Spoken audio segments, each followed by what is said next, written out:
Time for sound design. In today's video, I'm going to do some sound design on 606 drums with the Ableton roar effect. A couple of months ago, I made a video about the roar effect, a new distortion overdrive effect in Ableton Live 12. And today I'm going to use it to crush up some 606 drums. I'm going to create a loop in Ableton and apply the roar effect on it. In the previous video, I only used one stage of overdrive in the effect, but you can actually put two different stages in series in the effect by using just one effect. So I think that might be interesting to try to see what kind of sounds we can get by overdriving it with two different algorithms in series. So if you're interested in overdriving drums and distorting drums and create some gritty, maybe less realistic loops, then this is the video for you. All right, without further ado, let's get into Ableton and let's get started. So what I did in Ableton, I loaded up the basic 606 kit, core kit that comes with Ableton.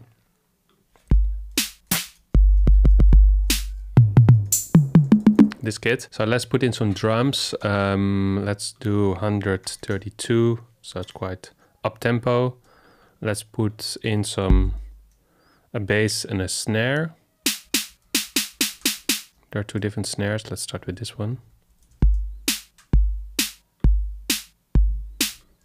And let's create some variation in the bass. Something like this. Let's throw in some open hi-hats on the offbeats and also some closed hats. So let's change the volume of the heads. Okay, so this is something we can work with. Now let's go to audio effects and apply the roar effect. All right, so the roar effect, stage 1. So here under routing, it says single, and we can go to serial, parallel, multiband, mid-side feedback. Let's see if it's single and just dial in some initial settings. Let's add some drive as well. And let's turn down the volume of the track a bit. Let's filter the top off a little bit, maybe around 10 kilohertz. Add some resonance. Add some feedback, less than 10. And let's try a different algorithm for the shaper. I'm thinking, what about full wave or half wave rectifier?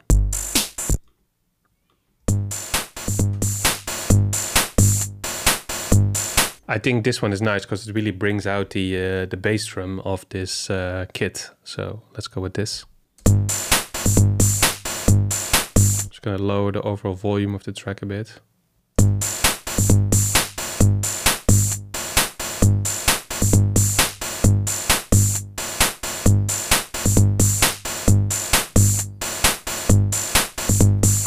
So for the first stage of the roar effect of the overdrive, this sounds pretty intense already. So this is pretty good. And what I'm going to do now is I'm going to put the routing on serial, and then it adds another stage, stage 2, after stage 1. And then we can choose different settings to basically overdrive what we already have overdriven again. I'm going to put the routing on serial. And as you see, there's another tab here now, it says stage 2. And for stage 2, we have a whole new setting. So I'm going to actually disable the filter and just focus on the amount and the shaper. So for the shaper, maybe something a bit more subtle, maybe the diode clipper, a bit more sort of analog-y sounding.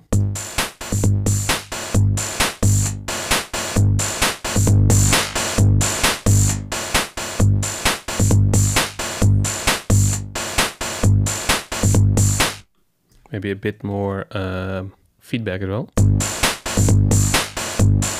gonna lower the volume of the track.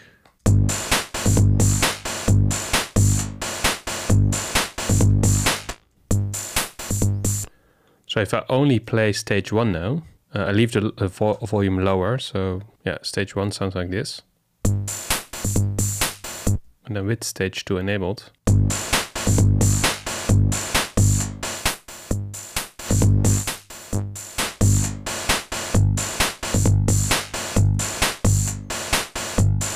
maybe add a bit more level of the stage 2.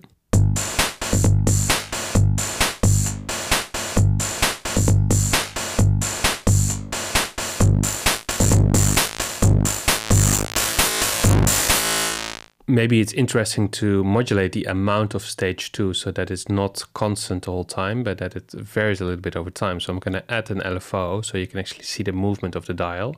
This is visually a bit more clear, I think. So let's add an LFO to modulate the amount. And we want it to be around 20. So let's maybe go from 15 to 30. And let's put it on random. Put it a bit slower. Okay, let's leave it at 1 hertz.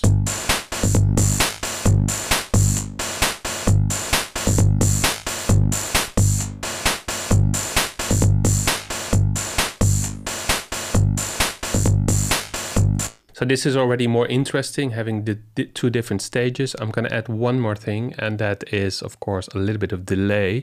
And I especially want to have the delay on the high end, so basically on the hi-hats. I'm going to filter the delay output and put some stereo spread in as well. So first I'm going to make the whole thing mono with a utility, and then use the delay to create some stereo spread in the high end.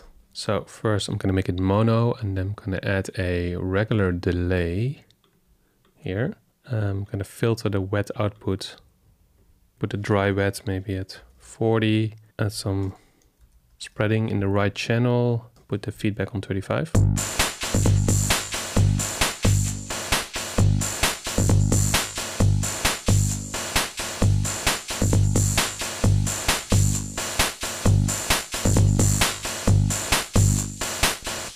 I'm going to actually change the dry wet to 30, so it's mostly dry, and I'm going to increase the feedback to 55.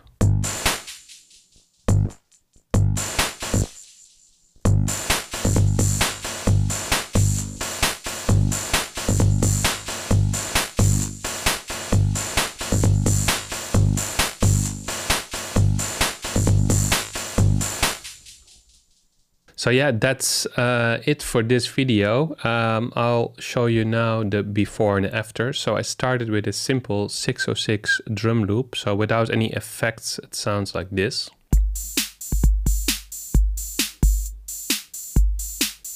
Very clean loop. Bass, a snare, an open hi-hat and a closed hi-hat. And then by adding one roar effect with 2 stages in series and an LFO, a utility to make it mono, and then a delay for the high end, in the end we get to this.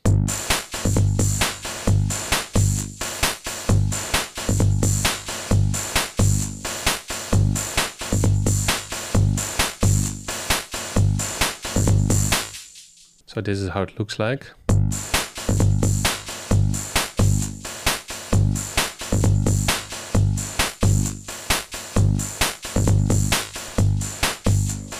So what I would do now is either build a track around this loop or just export this loop as a 4 or 8 bar audio file and then add that to my library of sounds. And then later when I want to create a track, I have a kind of crushed drum break or drum loop that I can use as a drum break as if it is a sample from something. So by using this roar effect, you can really transform sounds, and it's a good way to make a basic drum kit basically your own, give it your own flavor by using distortion and overdrive in a creative way. Let me know how you have used roar. Have you used it on drums? How do you process your drums? How do you make it into something that is your own by using distortion and overdrive and other effects? Let me know down in the comments. As always, thanks for watching, keep making music, and see you in the next one.